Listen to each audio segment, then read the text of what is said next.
Good morning, everyone, and thank you for joining us to talk about our very exciting project that we're working on with the City and County of Denver, Carpio Sanguinetti and Heron Pond Park. This park is has multiple benefits for the community in that it is improving stormwater quality as well as quality of life at the same time. And if you can think about the many things that make up quality of life, having a park and access to open space and recreation is one of those many benefits that we need for quality of life. Our team includes many great consultants that we have been working with over the past few years. This project, you can see that it's an 80-acre park that sits in North Denver's Globeville neighborhood along the South Platte River Trail. The area has been at the center of multiple planning and construction projects like the National Western Center and the Central 70 project. The Globeville Stormwater Solutions Study recently highlighted the importance of solving many of the neighborhood's historic flooding and water quality issues. And as you can see, the site is at the bottom of a 700-acre stormwater tributary area, a part of the Globeville, Utah Junction Basin. The neighborhood has a very rich history.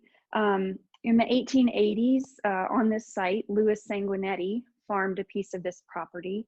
And then right across the street was one of the largest smelters in the state, the Globe Smelter, and it attracted workers from all over the world beginning in 1886. The Globeville neighborhood grew up around the smelter and was also home to stockyards and slaughterhouses. In 1936, the Sanguinetti family sold part of their farm to the city for a sewage treatment plant. And Sanguinetti and other farmers had written to the city and asking and complaining about the poor water quality in the area due to the stockyards or slaughterhouses and hog farms. And you can see the Globosarco smelter for many years polluted the site across the street with many of the byproducts of the smelting. They produced lead and silver for most of that time that they were in production, but later they produced cadmium for World War II aircraft protective coatings. And you can see at one time that pile was so high, it was about 40 feet high, that at one time Washington Street or another road may have actually tunneled under that pile. So quite interesting. But also that left the site in a bad state. As many historically industrial communities, these developments had adverse impacts on the health of the community as well as the environment. In addition to the smelters polluting the area, in the 1960s, 2 new highways divided the community into 4 parts. Later on in the 90s, the residents sued Asarco, and the site and the neighborhood were remediated over a period of about 20 years. The planning process started with the Globeville neighborhood plan that recognized that the neighborhood really needed this investment in a park and water quality, and that was in about 2014. So you can see how over time the site has been remediated from about the 90s up until the park was built. Northside Park was built in about 1999, and the natural area around Heron Pond and Heller open space have really kind of taken over and are quite a beautiful natural area. So you can see how this inequity has led to a quality of life that is not very desirable. The City and County of Denver has a neighborhood equity site that shows that this area has some of the highest inequity in the whole of Denver, which leaves it open to problems like heat island, flood vulnerability, which historically have been an issue here. And you can see a lot of health issues have arisen out of those inequities, and the quality of life is not very good right now. You can see childhood obesity is high, life expectancy is lower. So the park is greatly needed, and access to the river and open space and trails is one thing that this community has greatly asked for. So the existing conditions, the park is quite hidden from the neighborhood. When we started the master plan, some kids told us that they called it the hidden park. And part of that is because it has this great sense of discovery when you find it. It's, you know, like escaping the urban environment and finding nature in the middle of the city. But at the same time, I think hidden was used to describe the feeling that people had when they're there. It it's a little bit scary to be there because you do feel sort of hidden away. And it's mostly surrounded by industrial uses. Um, but it does front the South Platte River Trail. And you can see Northside Park on the left there along the South Platte River Trail, but it's grade separated, so you don't really know as you pass on that trail that the park is there. So Jesse's going to talk about the Stormwater tributary. So we can see from this picture that we have a highly urbanized watershed. We have some residential areas, some light industrial, some heavy industrial, an interstate highway, and a rail yard.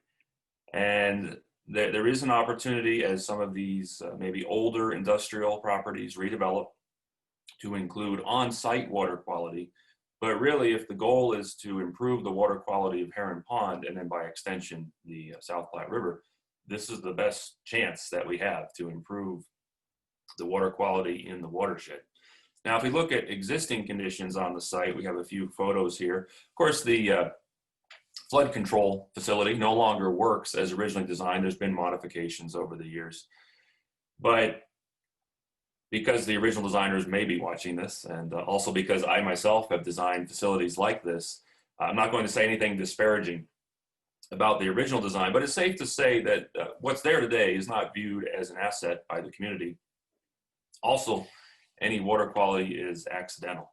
Now, we did face some constraints, three major constraints in developing the site. Let's look at constraint number one in our next photo, and that's the human-made wetland. I remember the first time I visited the site, I wasn't sure what to expect. I thought, okay, man-made wetland on a site that used to be a wastewater treatment plant fed by nuisance water from the storm drain. You might not think there'd be anything there to get excited about. But I remember the first day I went, it was a hot day. I stood right on that concrete drop structure there you see in the right-hand picture. And it was very cool in the shade. There were tadpoles in the water. There was a dragonfly around me. And it just felt like a lovely oasis. And it didn't feel like I was in a big city anymore. So one constraint was to save as much as this existing wetland as possible.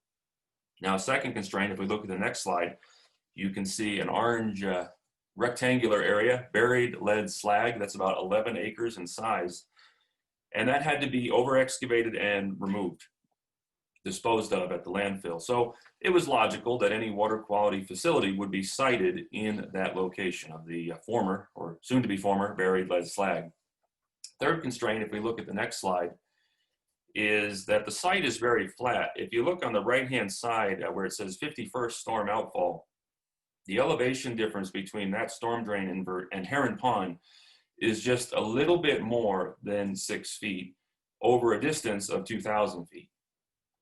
That sounds pretty flat, but really it's flatter because we wanted to put an underground trash water quality vault that collected trash just before the main forebay. So we were going to lose some elevation from that too, just to have a little bit of storage. So really we're looking at just a little bit more than 0.2% between where stormwater enters the site and Heron Pond. And I remember looking at brainstorming with the other designers initially on the project and thinking, okay, it needed to be an extended detention basin, but the criteria says 3% minimum slope for the vegetated bottom. And then even if you do a concrete trickle channel, it needs to be 0.4%. We couldn't even get close to those constraints. And so I thought it doesn't meet the criteria. We can't do this. But here's where an important factor of success is surrounding yourself with intelligent people and then listening to their suggestions.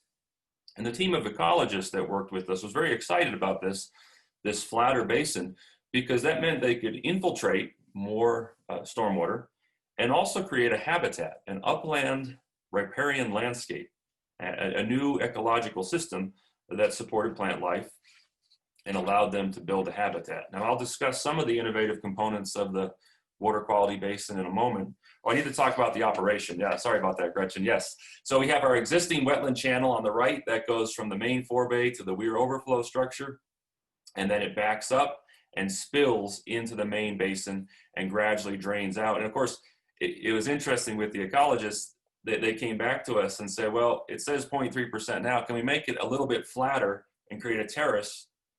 And then we can create another habitat. And we looked at the volume calculations and said, certainly, let's do that. So now let's turn it back over to Gretchen as she talks about the park, some of the art, and the water quality educational features. All right, thanks, Jesse. And you can see those spillways actually open up opportunities for us to create views across the east and the west side of the park, which the channel kind of, creates that hidden feeling. So we've opened up some views through that channel. So the water quality facility has given us that opportunity to kind of open up the site a little bit more, and also to apply other programming around and within the water quality itself. So the community really told us that they didn't just want a water quality, and they were very interested in how we could integrate trails and activities within and around the water quality, which we have done. There's a riparian connection from the river through the channel and the water quality zone to the Heron Pond, so that we get that connectivity for animals and vegetation. And then we have a community park zone, which includes a regional playground, a bicycle pump track, and many opportunities for community activities and art as well. So with the ecologists, we worked on how do we increase and highlight this unique and valuable quality that we have here of this urban natural area that's very rare in Denver. You can see that of the many large regional parks in Denver, this is going to be one of the few that's heavily native plantings. And so through the plantings, we're enhancing a variety of different ecological zones with the help of biohabitats. And that habitat planning will increase the diversity through the initial planting plans, as well as an adaptive management plan that parks will use over time. The water quality area provides us many different levels to explore this habitat creation and enrich the already diverse species on the site. And we're providing interpretive signage and interactive nodes throughout the park where visitors can learn about these many different animals and plants, and then the other layers of the park system. We also heard from the community that they really wanted measured loop trails, because for their own exercise and activity, along with a lot of other programming. So we have the multi-use fields, disc golf, we have the bike pump track, we have the destination playground, and then this large overlook at the north side of the park where you can walk and get out and see this view back to the city and also to the mountains. It was very important that we express the culture of the community and the history of the community through the site. So you can see these yellow dots and pink dots and blue dots. There are a lot of different activities for the community to do, as well as nodes that teach about the history of the park and the neighborhood, and the site remediation and the water quality. So we integrated a lot of the existing features on the park from the sewage treatment plant, including the graffiti walls, which we're preserving, and we're enhancing with lighting and signage to make more safe. But we've got, throughout the planting, we've got pollinator species, and we're increasing and enhancing that habitat. We are trying to make history, culture, nature, and water quality interactive through signage and design. We've created a series of activities that encourage the user to do something and not just read something. So on the path, you can stop and learn about raptors while you build your own nest, or you can play on these elemental stepping blocks to learn about the metals that have been remediated on the site. or you can just sit in a culvert overlooking the forebay and learn about how much water is being treated through this water quality facility. At Heron Pond, we're incorporating a boardwalk on one side and a bird blind on the other side. While the pond itself is undergoing further environmental testing, we are providing safe ways to experience the pond and view the waterfowl and the insects. So we've created this visible destination overlook to pull users to the north, and they can see these amazing views across the prairie landscape over to Heron Pond, get views of the city, and get views all the way to the mountain range.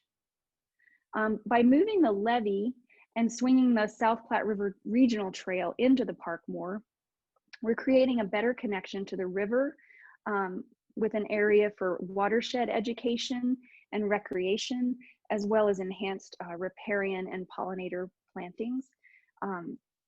We have this watershed panel on the upper right that we're teaching people about where the South Platte River is coming from and where it's going to and how many states it touches. So it really teaches about the importance of water quality while you're here. I'll let Jesse talk a little bit about this cool forebay.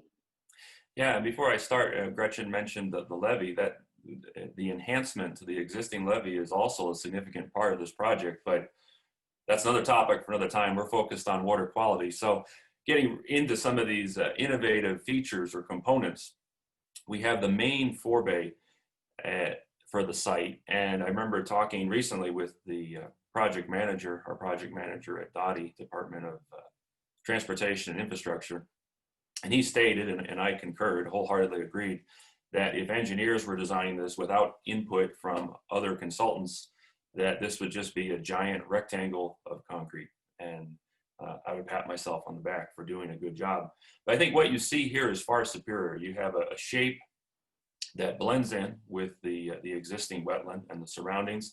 The shape also is a nod to the history of the site, being a wastewater treatment plant. So you might look at it and say, well, is that a forebay? Is that a clarifier? Well, average user probably won't think that, but if you're a civil engineer and you visit the park, you will.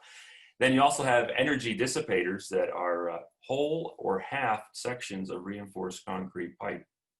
We move on to our next slide, we see a slightly different view. And here, just want to point out that a little bit of the forebay has to be concrete, but a lot of it will be grasscrete, including the access drive. And just to make things as green as possible and less gray infrastructure. Also, the forebay will be very visible from the site, prominent, but yet it won't be easily accessible. You have to work a little bit to be able to access it. So that was another nice feature. And of course, Gretchen mentioned this, but how cool is it to be able to sit inside of a reinforced concrete pipe? This is really more than a community park or a water quality facility. It's a civil engineer's theme park. Let's move on to our next slide. And, you know, it's a lot of facilities aren't designed this way, but I know I've designed some in the past that have been afterthoughts, holes in the ground. And you hate to see that. You want to design something that people will see and also care about. And so there's an extensive network of soft surface trails that weave in and out of the facility that allow people that bring people closer to the water quality and the habitat as well. And of course, in the upper right corner, you see a low water crossing with stepping stones. We have another detail showing that view. And, you know, this is the North Forebay. It's smaller, but it's still got quite a bit of nuisance flow. So it's likely the ground will be wet. So how do you bring a trail across that? Well, once again, left to just the engineers, we might run a pipe, a culvert, connecting the forebay and the channel underneath the trail. This is a superior solution, I think, where you have a low water crossing, you have aluminum grates that are set no more than 24 inches above the ground. Moving on to our next slide, we look at the weir and the outlet structure. On the left-hand side, you see it's pretty much a standard outlet structure with the water quality orifice plate, trash rack, and such. Then you have the trail is used as the top of the spillway. But on the right-hand side, it starts to get interesting. You have a stepped spillway that is made out of 36-inch reinforced concrete pipe. Pretty cool.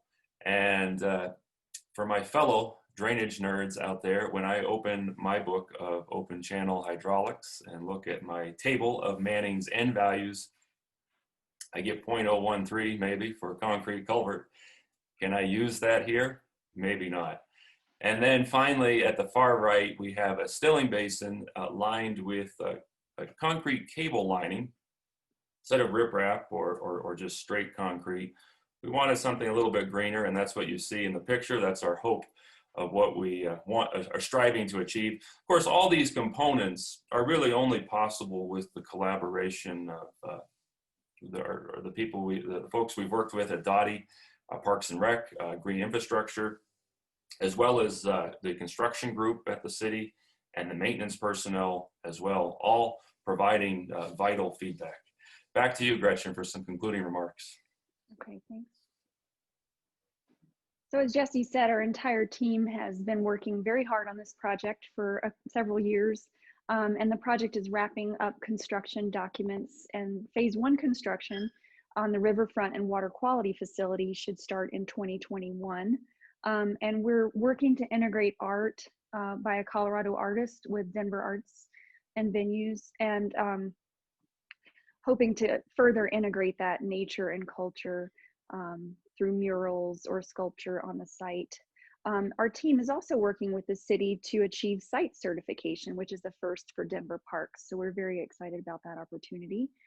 And we open our discussion now for questions, and thank you very much for having us.